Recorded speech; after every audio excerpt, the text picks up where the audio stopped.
Assalamualaikum warahmatullahi wabarakatuh. Perkenalkan, kami dari grup E akan mempresentasikan mengenai bab 21 tentang akuntansi untuk sewa. Sebelum itu, perkenalkan, kelompok kami terdiri dari Devita Lila Besiarani, NPM 009, Elvira Rosadiah Marsita, NPM 047, Kanya Septiani, NPM 131, dan Gadis Junita Pratiwi, NPM 272. Untuk pembahasan yang pertama, yaitu mengenai akuntansi untuk sewa, perspektif dari bagian penyewa. Sewa sendiri merupakan suatu perjanjian kontraktual antara pesewa dan penyewa yang memberikan hak kepada penyewa untuk menggunakan properti khusus milik pesewa dalam kurun waktu tertentu.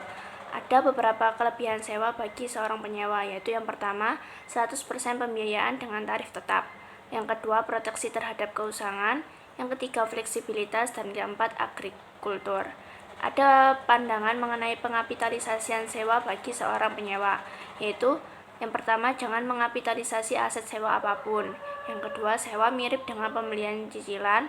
Yang ketiga, kapitalisasi dilakukan sewa pada masa sewa. Dan yang keempat, kapitalisasi perusahaan sewa di mana denda atas ketidakpatuhan kontrak adalah hal yang penting. Selanjutnya yaitu mengenai pengukuran kewajiban sewa dan aset sewa. Bagi seorang penyewa, mengakui beban bunga atas liabilitas sewa dengan menggunakan metode bunga efektif. Kemudian mencatat beban depresiasi atas aset yang digunakannya. Pada masa sewa tersendiri bersifat tetap, tidak dapat dibatalkan, dan opsi tawar pembaruan dapat memperpanjang periode sewa.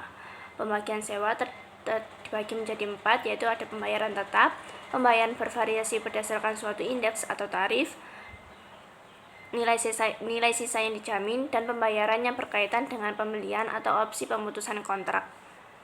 Baik, di sini saya akan memberikan contoh soal yang pertama, yaitu mengilustrasikan akuntansi sewa menggunakan metode sewa pembiayaan.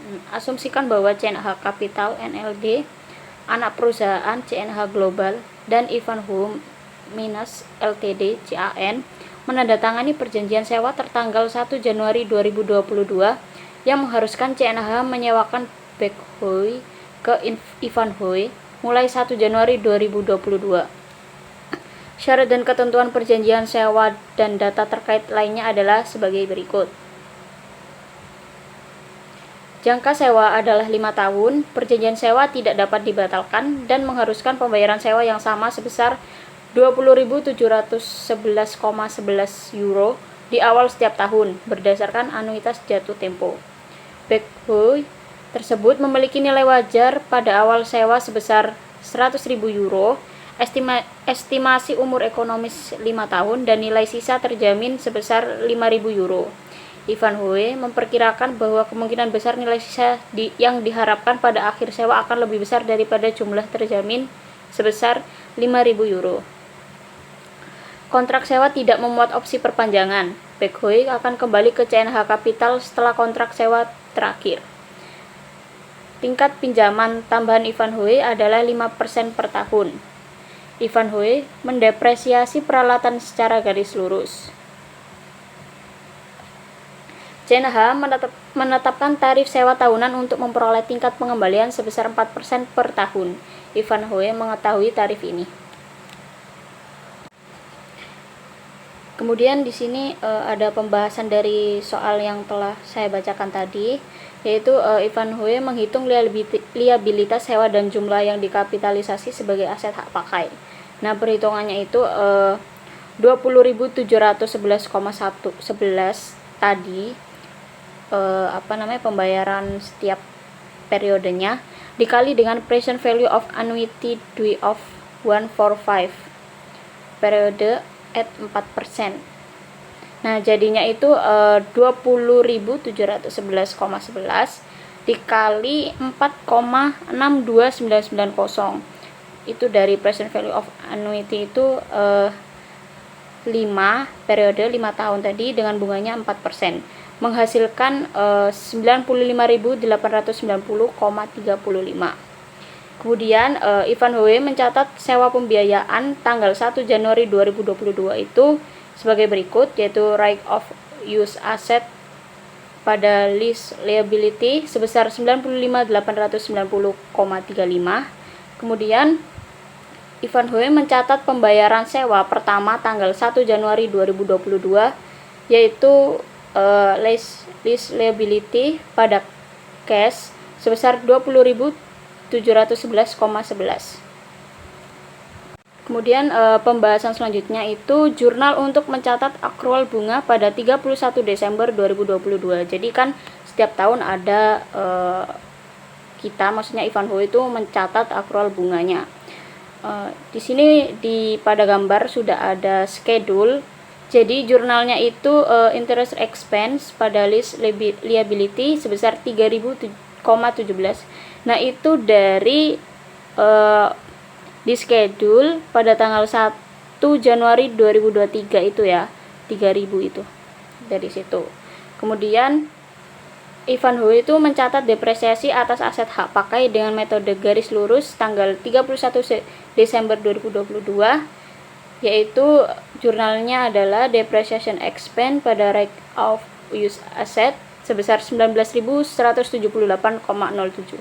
Nah, 19.178,07 ini tuh didapat dari 95.890,35 itu dibagi dengan 5. Nah, dampak dari transaksi yang tadi itu pada laporan posisi keuangan Ivanhoe per 31 Desember 2022 yaitu non-current asset berupa right of use asset itu berkurang sebesar 19.178,07 menjadi 76.712,28 yang awalnya itu sebesar 95.890,35. Kemudian current liability yaitu lease liability-nya itu sebesar 20.711,11 itu berasal dari 3.007,17 ditambah dengan 17.703,94. Nah, itu 17.703,94 itu didapat dari schedule-nya tadi ya teman-teman, bisa dilihat di slide yang tadi. Kemudian non-current liabilities-nya berupa lease liability itu sebesar 57.475,30. Kemudian dampaknya pada laporan laba rugi Ivanhoe per 31 Desember 2022 itu di expense, yaitu interest expense-nya sebesar 3.007,17, depreciation expense sebesar 19.178,07. Nah, kemudian Ivanhoe memasuki tahun keduanya. Nah, dia mencatat pembayaran kedua pada tanggal 1 Januari 2023 yaitu dengan jurnal lease liability sebesar 20.711,11 pada cash sebesar 20.711,11, sama ya kayak pembayaran yang pertama. Nah, kemudian apabila Ivanhoe ini membeli peralatan dari CNH pada akhir masa sewa. Jadi pada akhir masa sewa itu Ivanhoe itu membeli peralatannya dengan harga 5.000 dan nilai sisa manfaat peralatan adalah 2 tahun. Maka Ivanhoe mencatatnya yaitu equipment pada cash sebesar 5.000. Baik, ini lanjutan ilustrasi dari yang sebelumnya. Jadi dalam perjanjian sewa CNH atau Ivanhoe yang baru saja dibahas, nilai sisa dijamin oleh penyewa. Namun nilai sisa yang dijamin tidak memengaruhi perhitungan kewajiban sewa karena kemungkinan besar nilai sisa yang diharapkan lebih besar dari nilai sisa yang dijamin. Nah, jadi untuk mengilustrasikan situasi itu, asumsikan dalam contoh CNH atau Ivanhoe ini sebelumnya bahwa kemungkinan nilai sisa akan menjadi 3.000. Nah, bukan jumlah yang dijamin sebesar 5.000. Berarti jika Ivanhoe memperkirakan nilai sisa Backhoe pada akhir masa sewa sebesar 3.000, maka Ivanhoe harus masukkan 2.000 karena hasil dari 5.000 dikurangi 3.000, di mana sebagai pembayaran sewa tambahan dalam menentukan kewajiban sewa dan aset hak guna. Nah, di sini ada tabel, di mana tabel ini menunjukkan perhitungan kewajiban sewa atau aset hak pakai untuk Ivanhoe dalam situasi ini. Jadi, cara perhitungannya itu nilai sekarang dari 5 pembayaran sewa tahunan, yang dimana itu ada juga di soal 20.711,11 dikali 4,6,299. Hasilnya menjadi 1.300.000. Nah, terus habis itu nilai sekarang dikurangi nilai sekarang dari pembayaran nilai sisa yang mungkin sebesar 2.000 yang jatuh tempo pada 5 tahun setelah tanggal dimulai. Nah, itu sebesar 1.643,86. Maka kalau dikurang hasilnya menjadi 97.534,21. Nah, untuk perhitungan jumlah kapitalisasi leasingnya ini, untuk entry-nya itu penulisannya tuh right of use asset, di mana itu ada di debit, sama lease liability ada di kredit. Terus selanjutnya itu lease liability dengan cash, di mana lease liability-nya ini debit, sedangkan cash-nya ada di kredit. Nah, selanjutnya itu ada tabel, di mana tabel itu untuk melihat amortisasinya. Kita tahu di situ ada tanggal, tahun sewa pembayaran, bunga, yang dimana bunganya ini 4%, terus pengurangan dari sewa beban, sama sewa bebannya sendiri. Nah, jadi yang A itu kan pembayaran sewa sesuai yang dipersyaratkan dalam sewa. Nah, pada tanggal 1 bulan 1 itu belum ada, baru dimulai itu pada tanggal 1 bulan 1 2022. Itu sebesar 20.711,11, di mana belum mendapatkan bunga, dan baru untuk pengurangan dari sewa bebannya masih sebesar 20.711,11. Nah, di situ untuk sewa bebannya itu sebesar 76.823,10.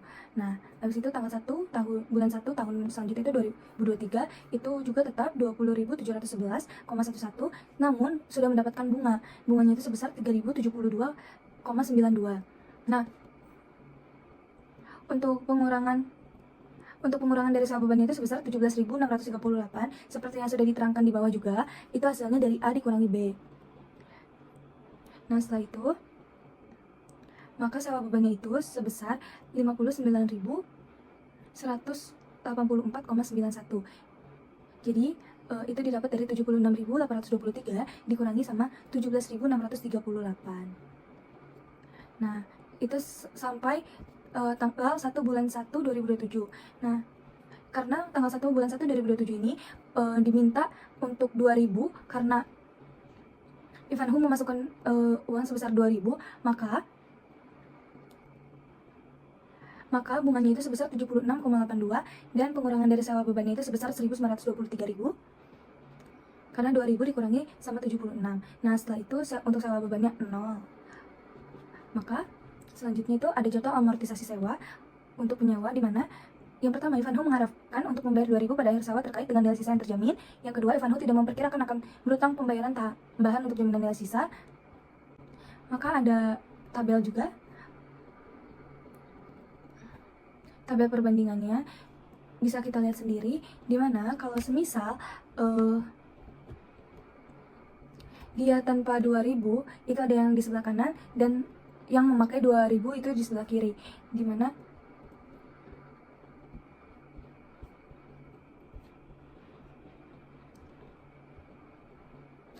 capitalization of lease-nya itu pada Januari tanggal 1 itu untuk yang memakai 2.000 itu right of use asset sama lease liability-nya sebesar 97.534. Sedangkan kalau yang tanpa memakai 2.000 itu sebesar 95.890.000. Nah, untuk first payment-nya itu sama.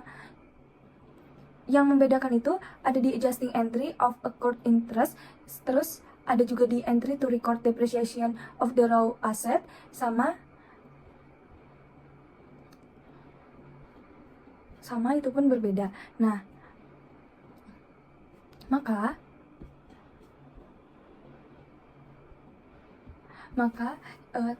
perbandingan yang dibikin itu seperti yang ada pada tabel.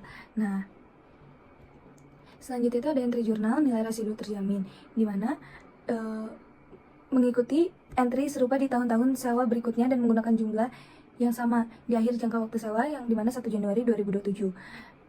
Di mana Ivanhoe mengembalikan aset tersebut ke CNH dan membuat entry yang ditunjukkan.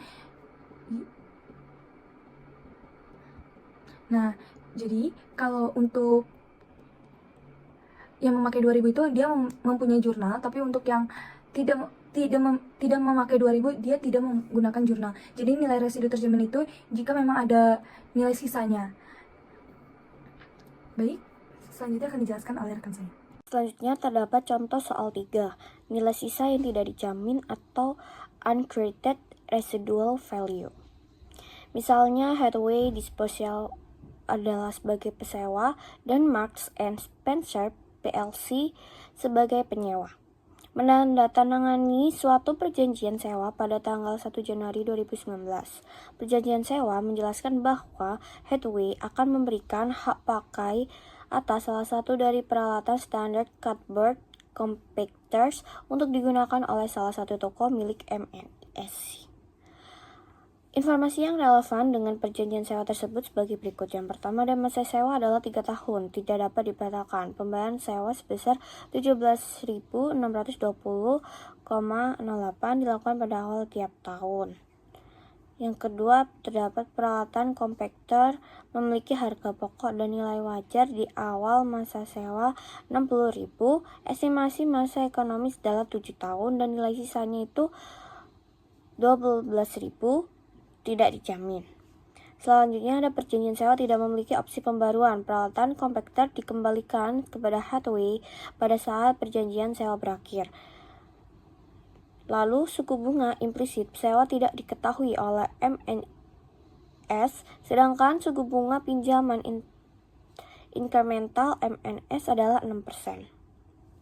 Nah, nilai kini dari pembayaran sewa bagi MNS pada kondisi ini adalah 17.620,8 itu dari pembayaran sewa yang dilakukan pada tiap awal bulan dikali 2,83339 dari PVFAD dengan suku bunga 6% dan tahunnya 3. Nah, liabilitas sewa sebesar 49.924,56 ini tidak termasuk berbagai pembayaran yang berkaitan dengan nilai sisa yang tidak dijamin. Jadi untuk jurnal pada 1 Januari 2019 adalah pada debit right of use asset 49.924,56,